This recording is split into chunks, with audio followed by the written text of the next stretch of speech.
Здравствуйте, мои дорогие! Как я вам обещала в своем предыдущем видео, я беру интервью у Антонины Антоновны. Но прежде чем она расскажет свою историю, мы приехали к дочери Антонины Антоновны Ирине, и она нам показывает свой сад-огород. Поэтому перед тем, как мы услышим историю Антонины Антоновны, давайте посмотрим, что выращивают в огороде в Новой Зеландии.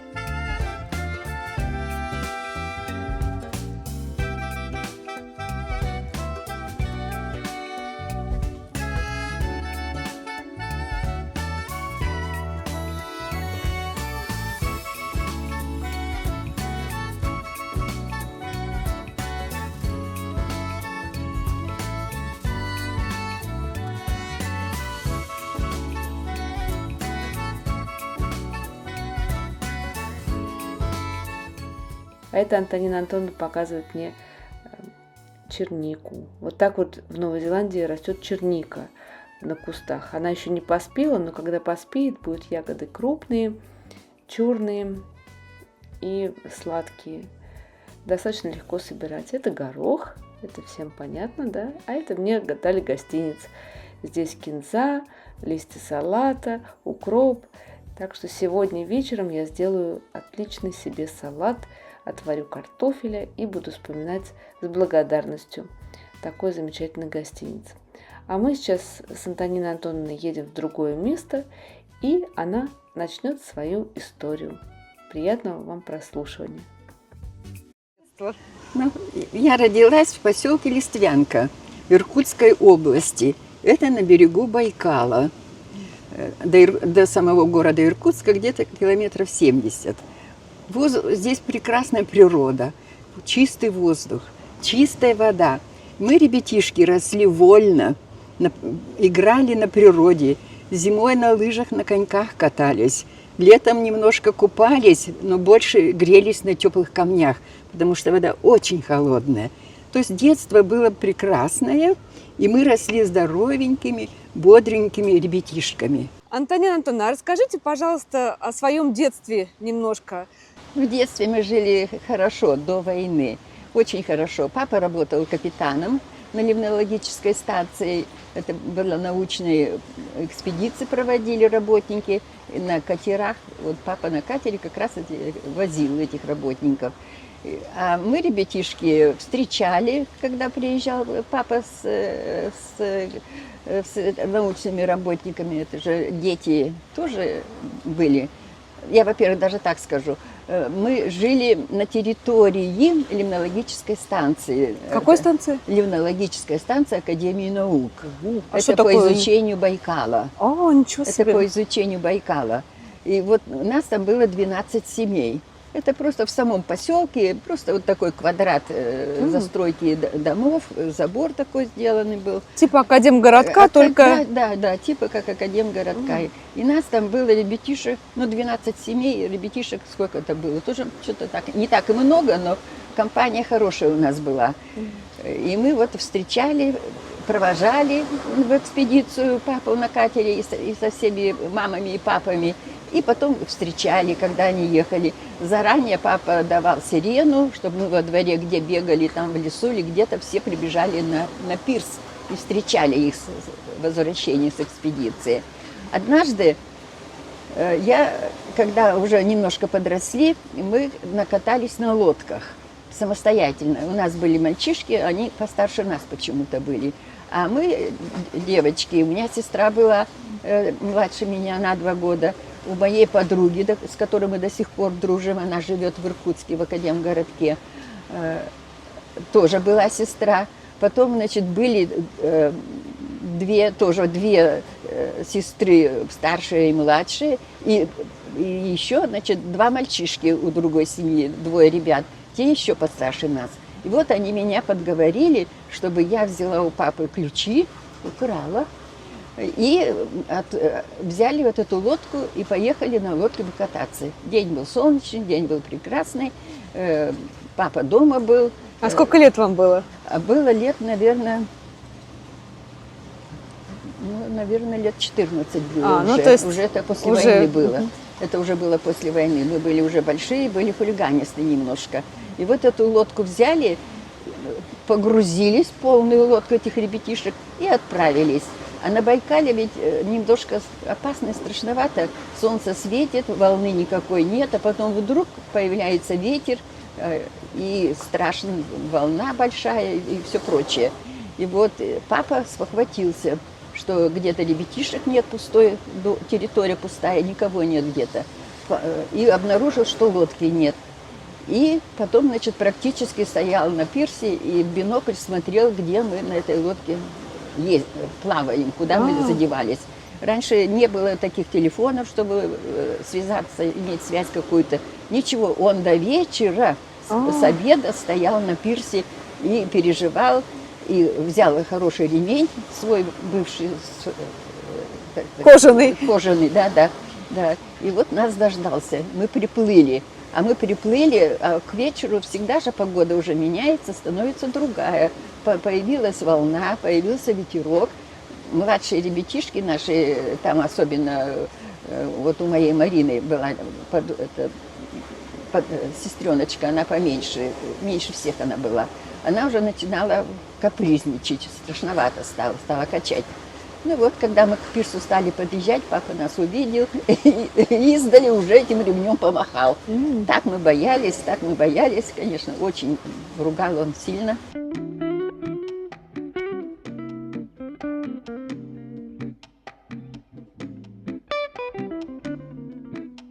Когда я окончила школу, я поехала в Иркутск, поступила вот учиться в институт, финансовый экономический институт, вот так вот поступила.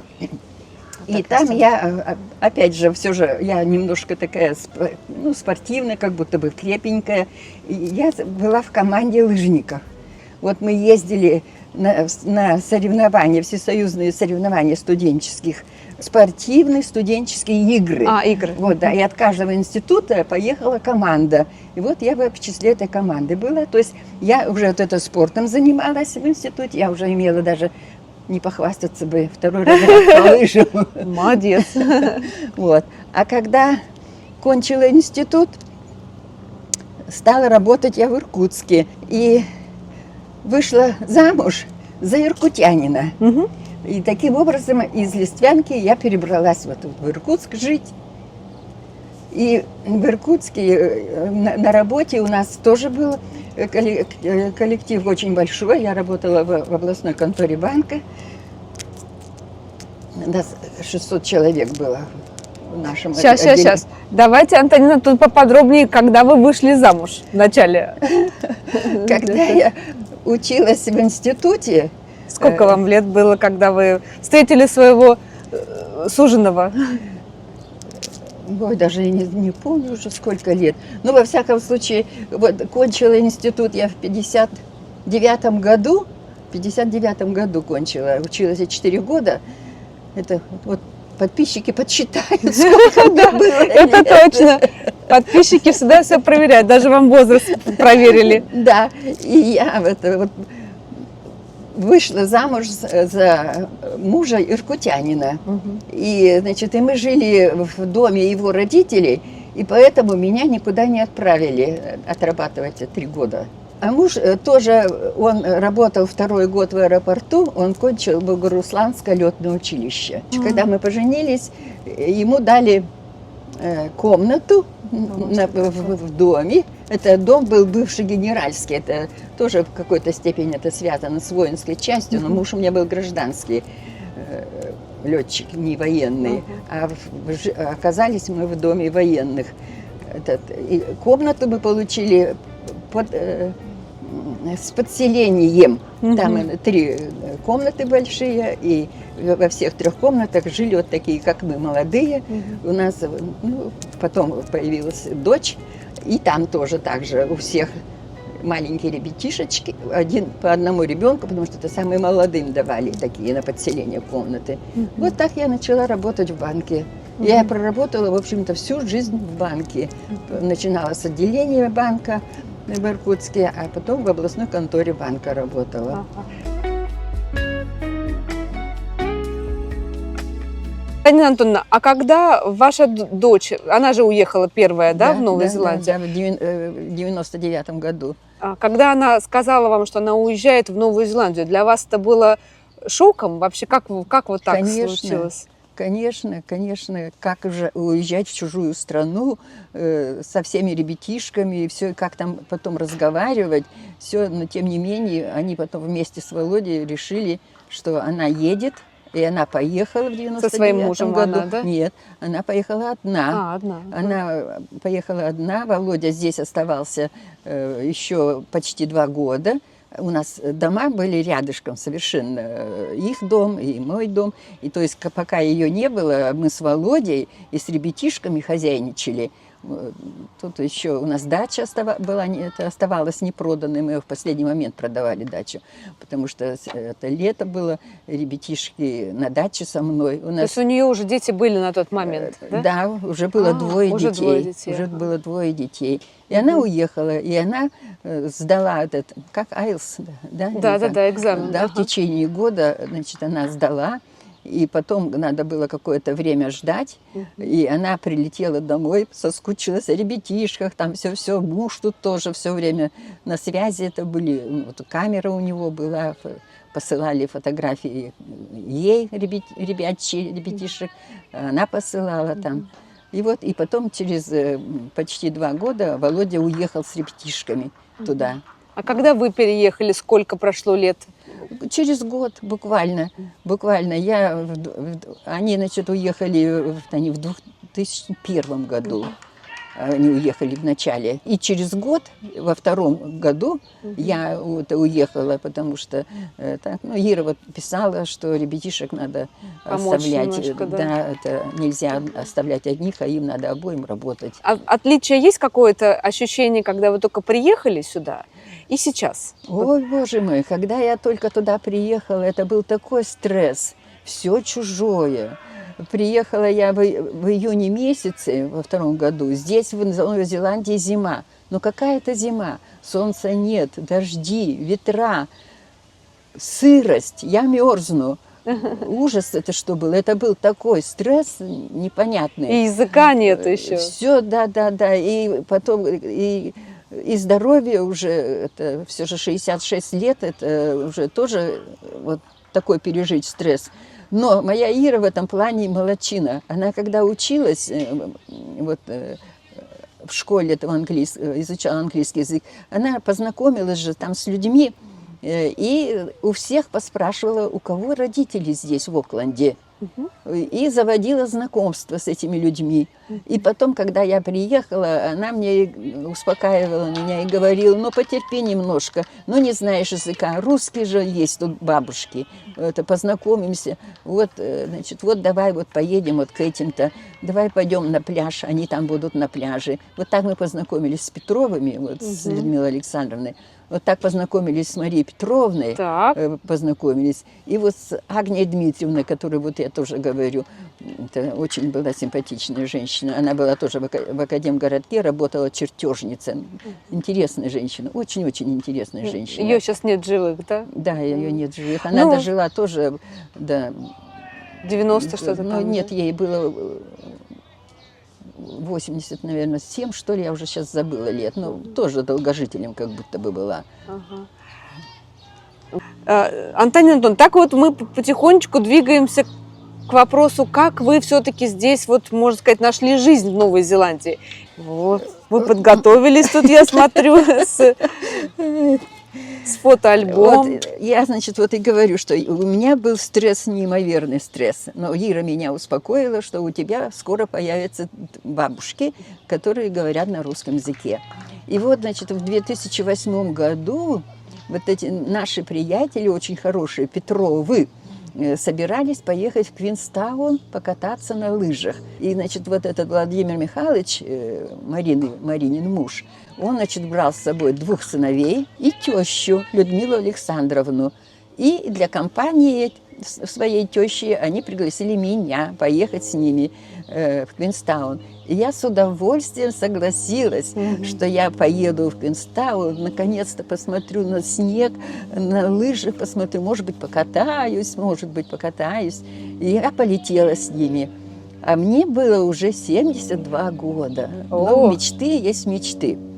И вот, значит, когда мы прилетели в Квинстаун, на следующий день поднялись, значит, где вот эти горы, а мужчины, ну, я имею в виду отец и 2 сына, они на подвесной дороге уехали, или как правильно это выразиться, на гору, там, откуда начинались вот эти лыжные спуски по горам. И там народу столько много, там такие хорошие лыжники, такие сильные, так здорово катаются. Я так смотрела на них, все это. А мы с Людмилой Александровной были внизу, где уже площадка такая финишная. Здесь были вот ребятишки оставленные, родители там катаются, а ребятишки при присмотре волонтеров, значит, тут же катаются на саночках.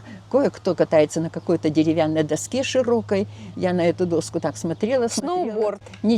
Вот, да, я потом вот это поняла.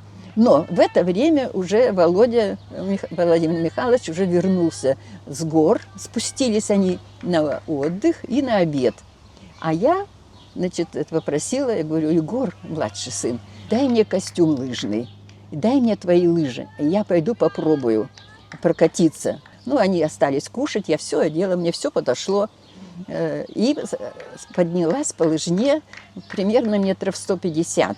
Поднялась, остановилась, думаю, ну ладно, больше не буду подниматься. Дай Бог спуститься вот с этой высоты, по этой лыжне, чтобы ничего не было. Мало ли, что действительно возраст не тот.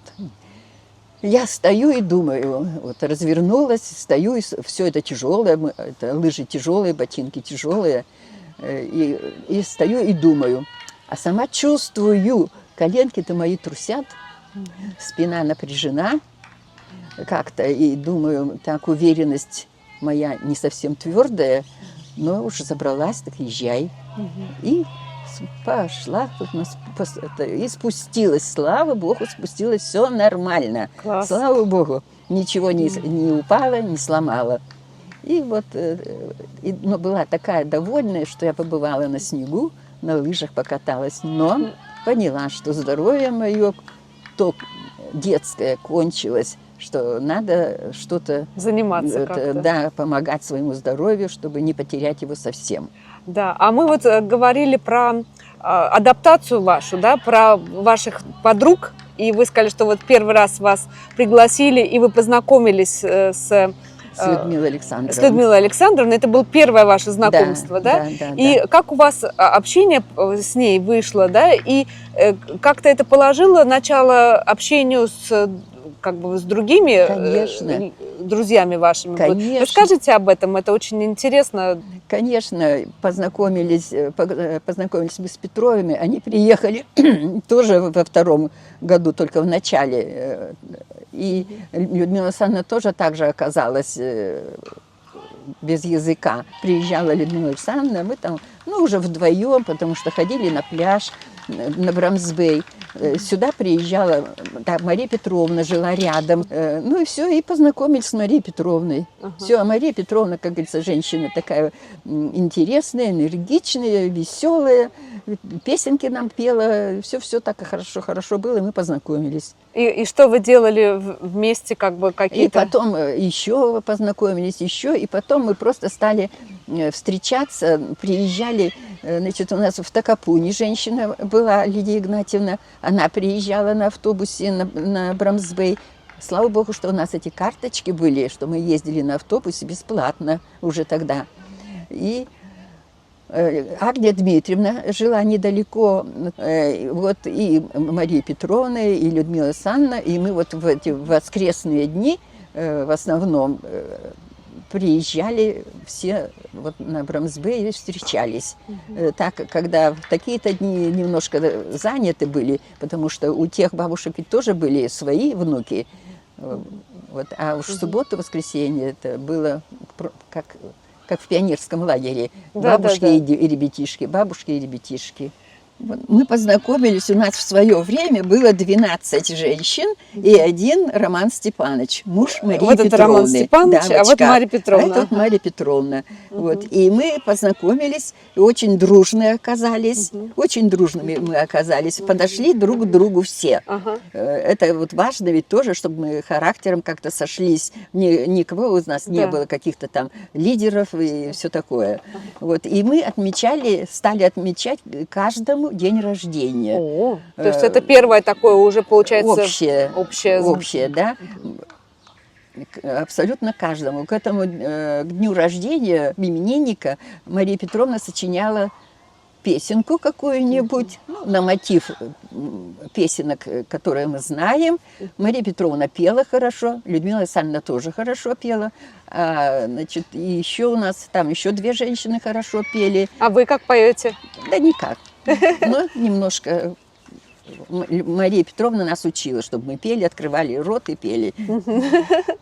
Вот так вот. И поначалу, когда я получила юнит, то мы без проблем собирались и в зимнее время у меня, не на пляже, а у меня, потому что мы уже никому не мешали. Мы собирались и сидели до вечера, потому кто уезжал, а кого-то дети забирали, приезжали. Там у нас вот 2 женщины не могли ездить, и надо было далековато автобусом ехать. Автобусом тоже не так просто научиться было ездить. Нужно было знать дорогу и заблаговременно кнопочку нажать, чтобы остановился автобус на той остановке, которую мне нужно. Вот Агния Дмитриевна, вот старенькая наша женщина. Вот, которая очень хорошая. Поняла. Очень-очень. Чертежница в Академгородке. Она работала в институте земной коры. Вот это, да? Ага, земной коры. Земной коры, интересно. Да, чертежница работала. Вот Людмила Александровна. И Людмила Александровна. Она была начальником швейного цеха. Вот Людмила Александровна. Начальником цеха. У нее в подчинении было что-то 100 с Это чем-то дочка человек. ее. Это ее дочь Марина. Это моя соседка сегодняшняя. Да, Валентина. Валентина. Вот Мария Петровна. Да, вот Роман Степанович. Роман Это мы Степанович, праздновали. В ихном корде есть помещение для проведения каких-то мероприятий. И вот мы там вот это организовали. Свадьба, она свадьбу. в фате. Нет, фото у нее не было. Не-не-не, вот видите, у нее фата. Есть, да, Есть я уже фото. не помню даже. Я уже и не помню. Я тут была ведущей, так сказать. Нас все поздравляли, все говорили приятные, хорошие слова. Все подобрали, все это, и кто за кем выступал, и кто что говорил. Программа целая Да, была. нас там было много человек. И мы сидели за таким большим квадратным столом, потому что вот эта комната большая, просторная, и стол был как настольный теннис, как 2 стояло, 2 настольных тенниса. И вот мы вот сидели вокруг, и народу было многовато. А где сейчас эта компания? То есть мы поняли, что кто-то ушел из жизни, да? Но вообще собираетесь ли вы по сей день? По сей день у нас осталось совсем мало. Вот Людмила Александровна, Мария Петровна, Лидия Игнатьевна. Лидия Игнатьевна. Так, она не здесь, а вот здесь можно? Вот здесь она. Вот. Где она, Лидия Игнатьевна? Вот это Лидия Игнатьевна. В зеленом. Вот это Лидия Игнатьевна. Ну и вот это вот Валентина. Валентина соседка, которая. Да. Но сейчас нам практически уже таких встреч и не может быть, потому что Лидия Игнатьевна не ходит совсем. Мария Петровна тоже плохо ходит. Вот. Одна Людмила Александровна, вроде и я. Ну и вот Валентина. И мы, значит, встречаемся, уже ездим к Людмиле Александровне на Брамсбей, потому что уже Людмила Александровна приехать не может. Вот практически нас 3, да, человек, получается, осталось. 3 подружки. 3 подружки из 12.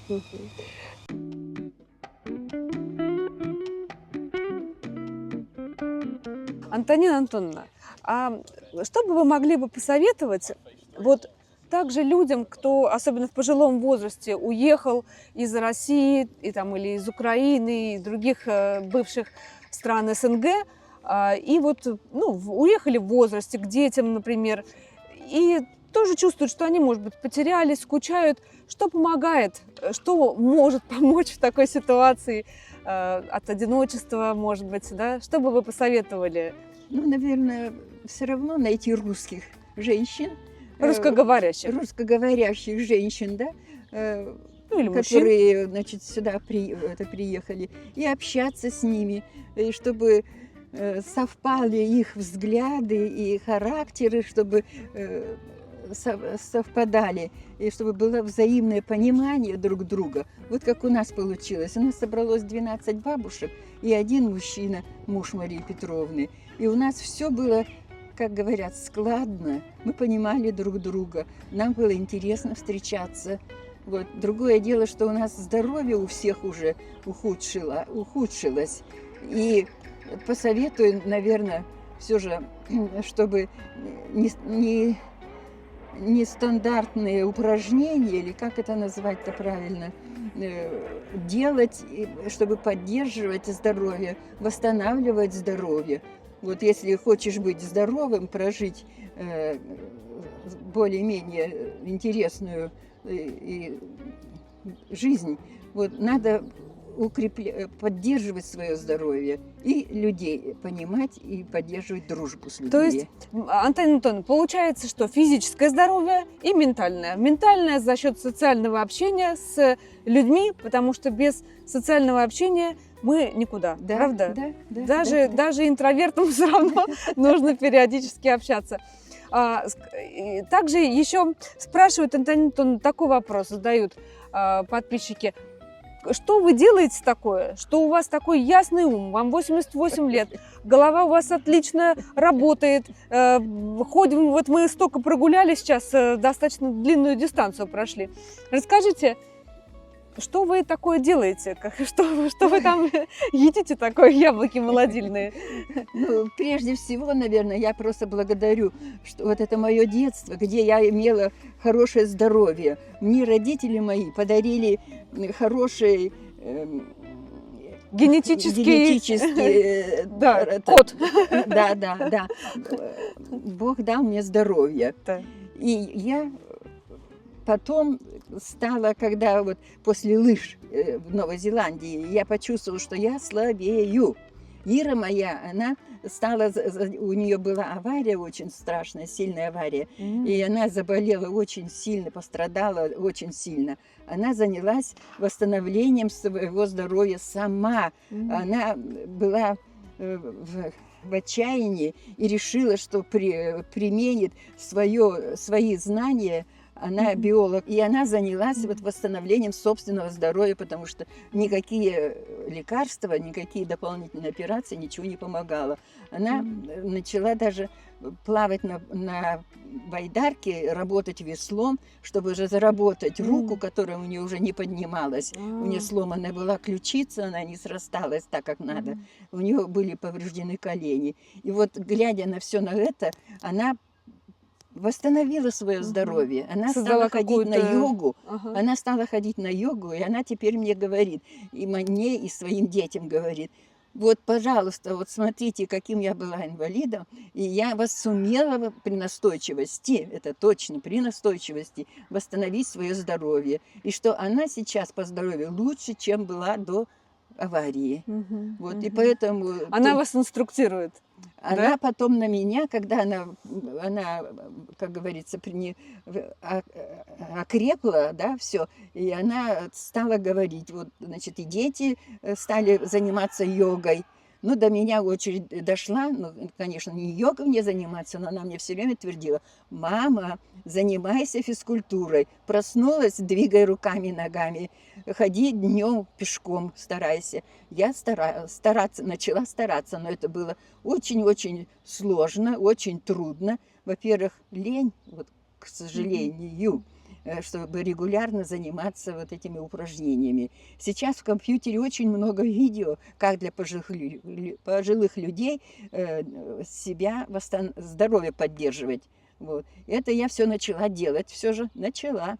Начала ходить пешком. У меня близко пляж. Я туда иду, мне это километр пройти по пляжу, если я туда-сюда пройду. Так. Там тоже 3 километра, и я назад возвращаюсь. Это я делаю. Пусть это я делаю не каждый день, но я в неделю сделаю, ну, другой раз, 2 недели, я все равно пройдусь это. И пройдусь очень хорошо, потому что расстояние большое. Вот, потом Кушаете я что? не пью воду из-под крана. Я пью ее чистую, как ионизированную воду. У меня машинка есть, японская водяная, и я с 19-го года вот пью эту воду. Из-под крана я не пью. Кушаю я самую обыкновенную свою еду, ну, русскую. Я не покупаю вот эти обработанные там какие-то продукты. Полуфабрикаты. Да. У нас был такой случай, мы у Иры сидели за столом. Понимаете, потихонечку. У окна и кушали. И у нас на столе была мясное, это буженинка свиная. В магазине Свиздели мы покупали. Я вот очень любила варить супчик с горохом. И вот с этой свининкой. Суп вкусный получался. У меня, между прочим, в моем меню всегда супчик. Всегда, каждый день у меня есть супчик. Супчик. Вот. И, значит, к окну подошла кошка соседская и смотрит, ну, чтобы ей подали что-то. Ира, возьми, и кусочек отрезала этой буженины и дала кошке. Кошка со всех сторон ее понюхала Не стала и есть. ушла. Потом Ира, значит, повторила в следующий раз какой-то момент, ну, уже без меня, я не видела. Сосиску дала новозеландскую. Она тоже не стала есть, потому что эта кошка ловит птичек и мышей. Она ест натуральное мясо. Понятно. Ну, вы едите в основном, ну, скажем, русская кухня, да? Да, Суп да, и готовлю сама. кашу, наверное, да? Да, и готовлю сама себе я.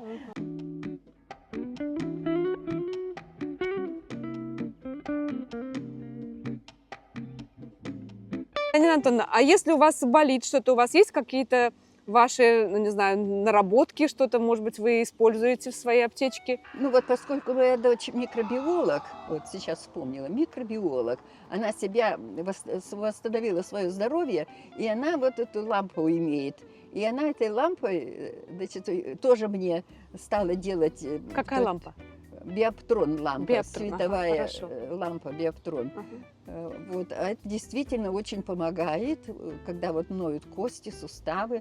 Вот это все, ну, дает энергию. Я не знаю, ну, это вот Иру спросить, она все это расскажет.